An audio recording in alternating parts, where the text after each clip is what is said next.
Saya ingat lagi saya pernah bergaduh dengan satu pelakon veteran lah. Okey. Saya pakai stocking koyak kan. Kita masuk tengah muda, kita ni pandai bagan. Dia kata, "Hai, usuk kau pakai stocking koyak." Dia cakap depan-depan artis. Kita pun marah lah. Tempat sangat kan. Sentap tau. Apa kenapa? Kau ingat kau terror sangat. Apa salah stocking kau koyak?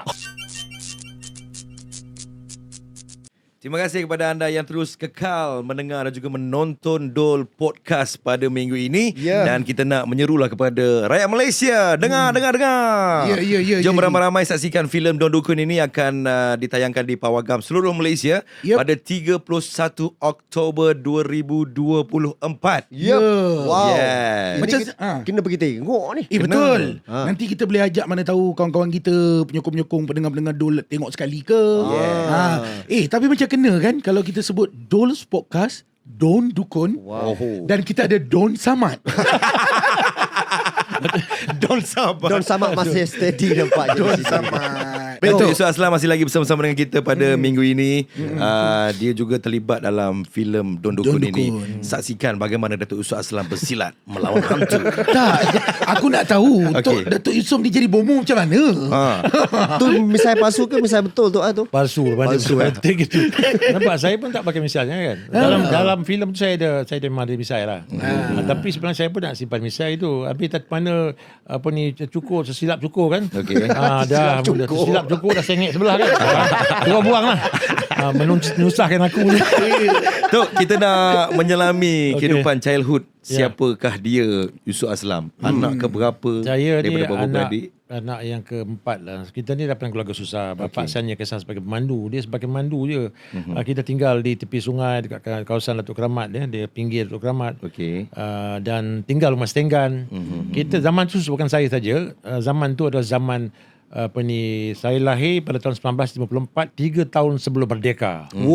Jadi saya melihat bagaimana negara mencapai kemerdekaan, bagaimana negara kita membangun step by step daripada Kuala Lumpur ni, daripada Datuk Keramat, Kampung Baru tu kawasan hutan lagi kan.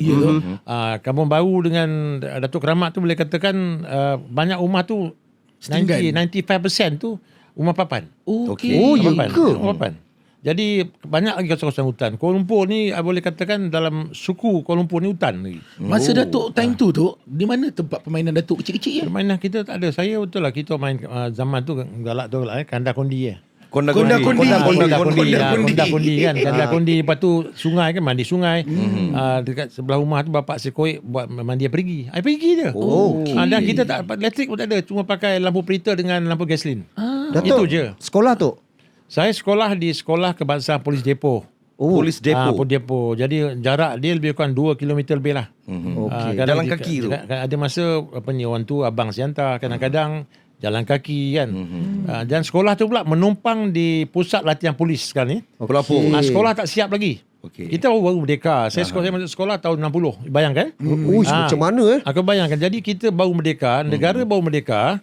Jadi sekolah baru tengah buat. Jadi ditumpangkan bilik-bilik latihan polis tu. Latihan polis tu dijadikan sekolah. Selama tak salah 2 tahun. Lepas sekolah dah masuk saya darjah 3, barulah pindah sekolah Polis Depo siap. Barulah. Jadi bayangkan, negara baru nak membangun kan. Betapa susahnya kerajaan kita berjuang kan. Untuk membangunkan sebuah negara yang baru merdeka, yang tak ada apa-apa ketika itu. Masa tu belajar macam mana tu? Bawa buku ke ataupun masih pakai papan hitam? Papan hitam ada kat situ lah, kat dinding. Tapi kita buku. Buku, kemudian daripada darjah 1, darjah 2, darjah 3, darjah 6, lepas tu sampai sekolah kebangsaan, lepas tu sekolah menengah, sampailah saya pindah ke sekolah Aminuddin Baki. Aminuddin Baki. Yang boleh kata banyaklah tokoh-tokoh yang lahir di situ kan. Termasuk orang kuat TV3, Datuk Johari. Datuk Jo. Datuk Jo tu dia tu junior saya lah, junior. Dia junior. Jadi sekolah Baki sampai form 5. Lepas form 5 tu saya pun seorang susah kan. Saya fikir saya nak kerja lah bukan. Sekolahnya terror tu. Sekolahnya Saya sederhana. Sederhana. Tapi kalau nak belajar boleh. Tapi saya pun dah saya fikir saya nak bantu cari duit lah. Cari duit. Kita pun orang susah. Maksud saya pindah daripada Keramat tu, saya pindah ke Selayang Baru. Selayang Baru tu kerajaan bagi tanah lot Tanah lot tu boleh kata dia bagi tanah lot. Apa ni, air pipe pun tak ada, api pun tak ada. Oh, jadi infra semua buat sendiri? Sendirilah. Jadi kita kalau nak ambil air minum, kita seberang jalan situ kan. Mandi air lombong, ada lombong kat tepi tu, mandi lombong. Setiap pagi sebelum saya pergi sekolah, mak saya kata, ingat, kamu sebelum sekolah, kamu dengan adik-beradik kamu pergi ambil air, penuhkan kolah. Okey. Penuhkan kolah supaya kan mak nak masak dan cuci kan. Saya ingat lagi. Datuk mandi kat lombong. Mandi lombong tu kalau punya petang-petang lah. Jadi kalau kita pergi ambil air pagi tu, kita mandi lah. Boleh mandi kat kolah tu kan. Yes, itu dia. Jadi duk berulang-ulang ambil. Yes, betul. Sampai lepas 5-6 tahun barulah kawasan tu ada elektrik. 5-6 tahun jalan raya tu mula dibuat kan. Datuk lalu macam tu. Dah lalui benda ni. Bagi saya, masa tu kita tak rasa tau. Hari ni kalau you flashback balik, jadi apa yang you kecapi pada hari ni, zaman hari ni, generasi baru hari ni, kena sedar diri. Betul. Macam mana perjuangan bapak kamu. Betul. Kena bersyukur sangat tu. Bersyukur sangat. Banyak sangat kemudahan tu. Lain-lain dah ada api. Ya. Zaman-zaman saya masa ada fast food ni, KFC semua tak ada. Betul. Tak ada. Datuk, tapi saya nak tanya, Datuk punya family ni, Datuk ada mix ke? Mak dengan Saya ayah? mix. Bapak saya orang Han, Pakistan. Patut lah tu. Han ni macam Shah Rukh Khan semua tu betul? Mak saya orang Melayu Perak. Anak Melayu Perak. Yes. Kita mix. Banyak Tan Sri Jin pun, Tan Sri Jin campur mix. Eros Merah mix juga, mix Afghanistan, nampak banyak. Boleh katakan kita ni semua banyak mix. Patutlah Datuk ada nampak macam Amitabh Bachchan sikit-sikit. Saya tak nak cakap tu lah tadi tu. Amitabh Bachchan. Tak, ada beradik memang macam Datuk ke pattern dia? Ada pattern saya, ada yang lain muka lah, ada yang biasa. Tentu. Okey Tok, jadi bila Tok kata lepas pada sekolah Tok ambil keputusan untuk bekerja nak bantu family, Apa kerja? Kerja pertama Tok buat. Saya apply police inspector, payah dapat. Lepas tu saya dapat kerja penjara, jabatan penjara. Okey. Bapak saya kata pergi, dapat tiket. Dia bagi tiket semua, kena pergi ke taping. Datuk Murad lah. Saya tak nak. Saya berangan sebenarnya, dah berangan nak jadi pelakon filem ketika tu. Macam mana tiba-tiba tu? Itu start daripada ekstra lah. Jadi ekstra masuk Merdeka Studio, ada berlakon dengan satu cerita pernah menjadi ekstra, lepas tu main Eskala Isman ni filem jadi ekstra. 2-3 saya dalam 4-5 filem saya jadi ekstra lah. Macam mana tapi Datuk jadi ekstra tu? Ekstra ni dia orang ada chief ekstra panggil kita. Okey. RM4 zaman tu macam hari ni 40 lah. Nasi campur 30 sen. Dia tarik masa tu dalam 20 sen ke 10 sen, begitulah. Jadi kita, bapak bising lah, kau nak jadi pelakon, kau nampak kau pergi ekstra RM4, buang masa kau pergi kerja tu. Itu yang saya dipaksa oleh abang saya kerja bas konduktor ketika tu. Saya kerja 10 bulan. Lepas pada itu saya buat ekstra. Buat ekstra. Tapi yalah, itu ekstra sekali sebulan pakai 3 kali 4 kali, kadang sebulan sekali. Baru RM4 kalau sekali. Kita berangan buka gambar tengok cerita James Bond kan, kita berangan lah konon. Tapi last sekali apabila saya jadi bas konduktor, saya pergi screen test dengan di bawah arahan Jamil Sulong.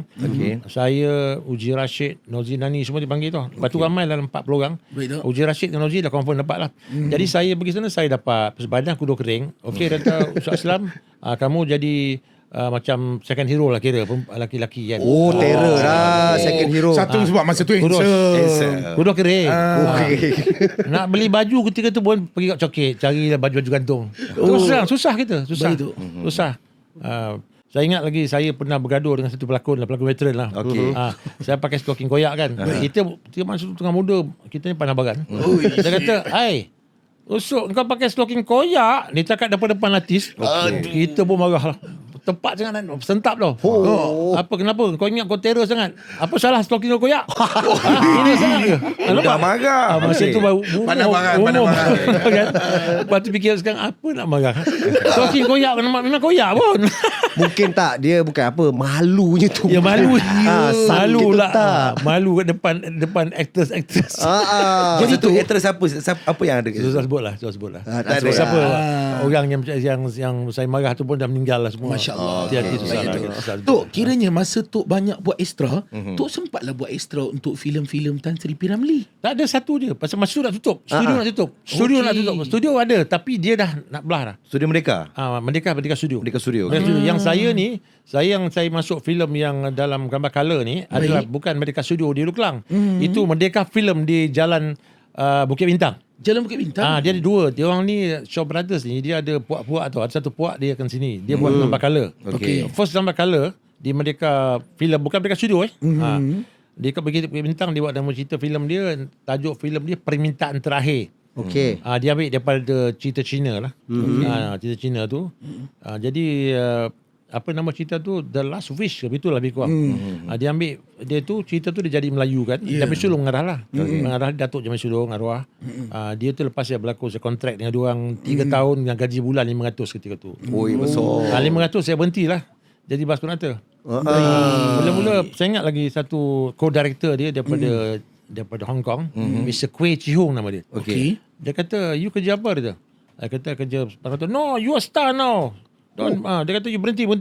You kena you Fokus. sign kontrak, fokus pada ni. Tapi masa tu setahun satu filem. Jadi saya tengok wayang free. Tengok wayang-wayang program-program GSC kan, free ketika tu. Wow. Jadi muntah tengok filem lah. Tapi rasa boring lah. Saya rasa boring apa. Setahun Tengok satu filem tapi berlakon satu je. Satu je. Tapi bulan-bulan ada gaji. Dia bayar. Rasa boring. That's why kalau you ada gaji sekalipun, kalau you tak bekerja, you boring. Yelah, betul lah. Lepas tu you tahu tak, masa tu pun saya curi-curi, saya buat kerja betul kilang papan tu. Kilang papan. Sebagai apa? Masa tu part time. Susul papan. Masa tu saya dah berlakon tau. Tapi majikan tak tahulah bila time tu. Saya buat apa tau, saya dapat gaji satu hari dalam RM5 tau. Rumah saya dekat. Tapi saya pakai ni, Tutup muka. face mask pakai. Lepas tu mengelak orang kenal kan. Saya dapat lah sebulan dalam 100-200. Bukan selalu lah, seminggu dalam 3 kali kan. Jadi lepas tu saya berlakon. Sebab saya bosan. Saya ni orang yang tak boleh duduk diam. Tak boleh. Saya rasa bosan lah. Kan? Nak tengok wayang banyak mana tengok wayang. Kan hari-hari tengok wayang kan. Itu dia. Tok, berbeza ke Tok cara syuting dulu dengan sekarang Tok? Lebih kurang benda sama juga. Tinggal lagi sana dulu kita pakai kamera yang tu lah, kamera 35 kan. Sekarang semua pakai digital. Zaman saya buat Semilu masih pakai kamera 35 yang bergulung-gulung tu kan. Jadi bagi saya proses ni sama. Tinggal lagi pada hari ni, masa zaman tu dia boleh katakan hati-hati kalau nak survive dalam bidang ni very tough lah. Very tough. Dengar dulu. Masuk tu. Masuk dia untuk kita cari makan. Kalau saya ni, saya ada kerja bulan tak apalah. Saya fikir lepas kerja bulan ni aku nak buat apa. Sebab tu saya dah mula planning. Aku kena buat berniaga juga. Buat berniaga, buat part time kan.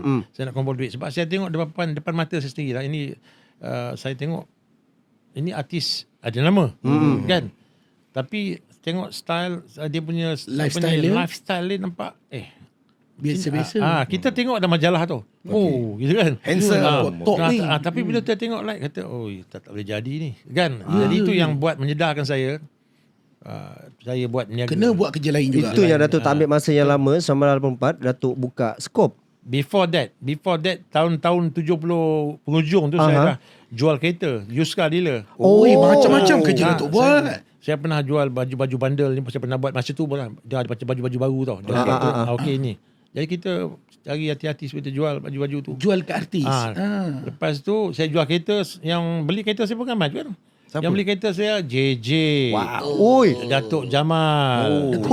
Yes, Jamal pernah beli kereta dia. Masuk dia bawa menang tu, menang apa ni bintang RTM kan. Dia tengah banyak duit tu hari. Lobby dia lah. Dapat untung kereta 1,000. Zaman tu. Kereta apa dia beli tu masa tu? Kereta apa ingat tak? Dia pakai kereta Alfa Romeo lah. Alfa Romeo. Alphard belum ada lah masa tu. Dia nak kereta ni. Aku nak cari Alfa. Tunjukkan dia. Dia pun masa tu tengah top lah. Itulah. Itu ni semua pengalaman. JJ dengan saya. Ada lagi lah 2-3 artis. Kemudian orang-orang luar kan. Dia kata apa ni, Aslam, kau ni jual kereta ke? Yalah. Rasa nak cakap kenapa kau agak berlakon Mishoro lah. Bukan apa, very tough. Saya cakap zaman sangat tu tough memang tough. Jadi tu menyedarkan saya. Saya ingat bapak saya, arwah bapak saya, kau jangan main wayang ni semua. Ni semua tak lama benda ni. Kau tengok apa jadi. Lepas tu itulah masa dia meninggal. Masa saya dah berlakon lah. Dah berlakon dengan diorang semua. Bapak saya kata, saya sakit, dia kena kanser. Dia kata, dia menangis. Kau apa nak jadi dengan kau ni? Kau pergilah buat kerja, dapat kerja penjara, kau tak nak pergi. Pergilah, kata dia. Aku nak mati pun aku tak tendang lah. Tolonglah. Jangan buat main wayang lah tu. Memang tak setuju sampai ujung tu. Sampai lepas sebulan tu dia meninggal, jenazah dia masuk ke liang lahat. Baik tu. Saya menangis merarung tu. Saya teringat balik apa bapak cakap. Itu yang menyedarkan saya, yang saya buat berniaga tu. Saya buat kerja tu, buat kerja ni. Itu saya terasa tengyang-nyang cakap dia. Sebab dia tak setuju Datuk Dia dengan kata berlaku. tak salahkan dia. Because memang zaman tu memang pelik. Yelah, risau. Bapak risau kan? Kita nak salah kerajaan tak boleh. Kerajaan kita baru lagi kan. Kita Betul. baru dapat kemerdekaan. Politik tak stable kan. Kebanyakan orang Melayu kita tak ada kata apa, tycoon Melayu tak ada. Kan? Berapa kerat orang Melayu kita dulu biasanya kalau mak bapak kita kau pergilah kerja askar, pergilah kerja tu. Kita rasa nak meniaga hina. Dia soal. Kemudian saya lepas tu pada tahun-tahun 80-an awal saya dah start buka kantin. Datuk buka kantin kerajaan. Datuk betul nak involve dalam bisnes tu kan? Aku tak kantin, mak saya masak apa. Datin mau tolong masak sama-sama. Saya dah rasa masa tu dah kahwin lah. Dah kahwin. Kemudian saya buka restoran. Restoran saya buka nak keluar modal banyak cari duit. RM10,000 kan. Kita modal dalam tu ada RM15,000, RM20,000. Bapak mentua saya.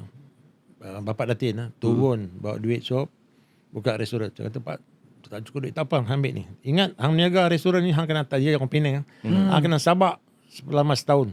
Bukan hari ni buka nak laku ini tau. Hang sabar. Jadi saya pun buka restoran tu dengan modal lebih kurang RM30,000 ketika tu kan. Restoran sewa 800. Di mana tu? Kat mana tu? Tu Jalan Pahang yang ada sekarang ni. Yang sampai sekarang ni tu ke? Yang dekat skop tu Bawah La ilaha Itu illallah tu. restoran tu saya buka tahun 84 awal. Oh, jadi maksudnya restoran tu ada dulu sebelum skop. Restoran tu. La Jadi, ilaha illallah. lepas 5-6 bulan tu, Okey. saya pun jumpa Galak kita nak buat Galak. Galak kata Galak tengah berlakon Azura, dah habis Azura je. Galak aku nak buka company. Saya buka skop production dengan satu kawan saya di ni polis yang saya kenal dalam Bukit Kepong. Baik. Dia kata Sob, kau buat cerita polis lah Sob. Penswastaan tau, drama TV. Dia kata Sob, kau buat drama TV lah, tak apa aku bantu kau. Dia lah banyak bantu saya buat cerita polis ni.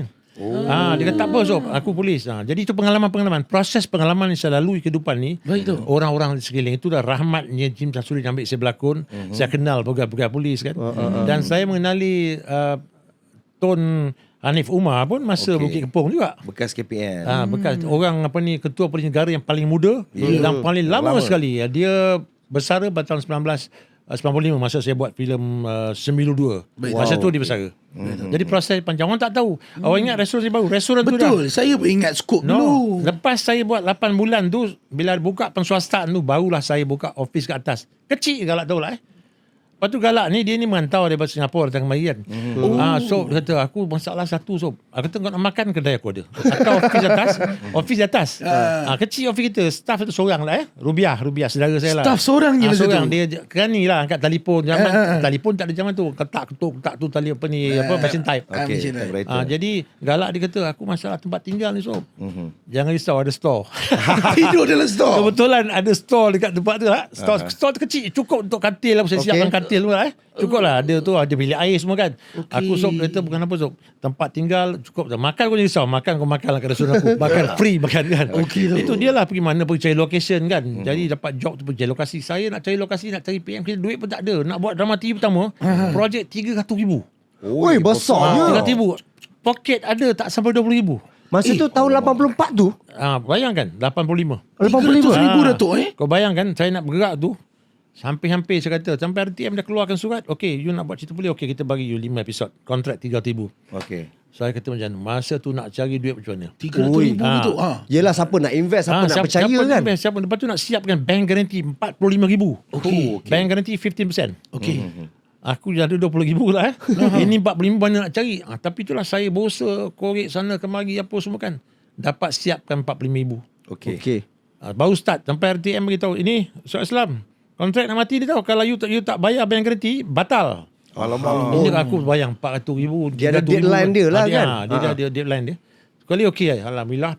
Dengan duit RM20,000 tu, saya start buat drama TV. Kita lah tokey, kita Galak pernah pergi cari location dengan saya. Makcik, boleh apa nak sewa rumah cik? Okey. Apa ni apa makcik minta makcik? Suka hati kalau nak. Aku ulur lah RM100 sewa kan. Tengah susah. Yelah. Kereta pakai kereta adik-beradik, saudara mara. Galak kadang-kadang kereta tu lah kereta polis, itulah kereta detektif. Tukar nombor plate. Tipu-tipu je. Tukar nombor plate Kita sama je ni. Tengah miskin ni Galak tahu kisah. Tengah miskin kita tengah merangkak dengan restoran baru nak bergerak. Ini cerita polis tajuk macam mana tu? Kita remang-remang kota lain Remang-remang Kota Raya. Remang-remang Kota Raya tahun 1985. Lepas tu kita buat apa ni Remang-remang Kota Raya 2. Lepas tu kita buat Debu Kota. Lepas tu kita buat Harimau Rimba tu cerita tentera. Okey. Dia 10 episod. Siri tu dapat sambutan hebat. Dia cerita saya buat style combat. Ayah mertua saya dia askar tentera. Dia banyak bagi input lah. Dia kata hang buat cerita askar lah. Hang buat macam ni. Tapi alhamdulillah Siri tu dapat sambutan. Siri Remang-remang pun dapat sambutan. Itu yang RTM kata, Ustaz Aslam, you ni nampak lebih terselah buat cerita uniform lah. So you teruskan. Itulah kisah dia. Itu yang bila yang masuk gerak khas. Gerak khas ni Gerak ni 98. 98. Tapi sebelum tu saya dah buat cerita polis lain. Roda-roda Kuala Lumpur. Roda-roda tu yang lama. Yang galak ni. Galak saya hantar isteri saya pergi kerja. Dia kerja MS ke tu. Isteri saya bekerja. Saya tak bagi dia berhenti. Sebab kita orang ekonomi tak kuat. Dia bekerja di MS building. Saya hantar dia. Dia tengok, Yus, apa ni nampak ada satu sarjan tu. Gemuk-gemuk. Dia ni jaga jalan tu. Laju dah. Prit kan. Saya nampak. Sekali rumah saya kata, Yus, you buatlah cerita. Maksud siri chip tengah pop tu. Chips. Chip. Dia kata, you buatlah. Saya pun idea datang. Ini aku tak galak, tak misai ni. Kalau tu misai. Orang tu Sarjan misai. Aku kata galak. Kau jadi sarjan misai galak. Dalam ni. Itu asalnya sarjan misai. Dia kata apa tau? Sob, boleh ke aku ni Sob? Aku kurus kering tu. Boleh. Kau kurus pun bukan kurus sangat. Masa tu misai dia ada dah. Ada misai melenting. Saya bagi dia naik sikit. Pintalkan sikit. Melekat. Siri tu boom.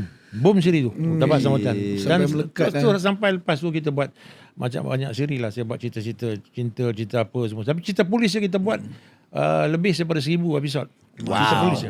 Sampai sekarang Datuk Macam- punya watak apa nama Tuan Helmi itu betul-betul menjadi tu. Lama dah.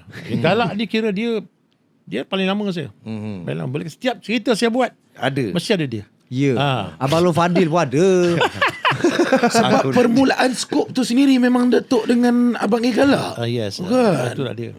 Macam mana boleh dapat nama Scope Production? Scope Production tu because kita orang ada banyak nama. Kita letak Bumi Jaya Production, Bumi Putra Production. Dalam sekali Bumi Putra Rockers. Betul lah. Lepas tu kata apa ni kawan saya, dia kata kita letak scope because scope ni scope kan maksud cinema scope. Kalau filem Melayu kan filem putih cinema scope orang kata wide screen kan. Letak scope production. Kita dalam apa ni bidang yang luas. Scope production. Siapa yang bagi nama tu? Kita sama-sama lah. Saya dengan Datuk Latifi lah partner saya tu. Dia polis tu, bekas polis. Dia pernah jadi ADC Sultan Pahang, almarhum Sultan Pahang lah. Itu dah. Itulah kisah dia. Wow. Perjalanan dia bukan kata mudah. Jangan pandang Yusuf Aslam Scope Production begini. Kamu pandang 40 tahun dahulu. Ya, mandi Tapi tu- lombong ni. Ya tu. Ini apa? Tapi membakar semangat tu. Maksudnya daripada 20,000 dan kini dah menjadi 20 bilion je. Bilion. Kalau 20 bilion. Tak datang ini ni. Sambung. Baik, kita akan sembang-sembang kejap lagi di part yang ketiga. Jadi terus dengar Dol Podcast. Punya panjang lah.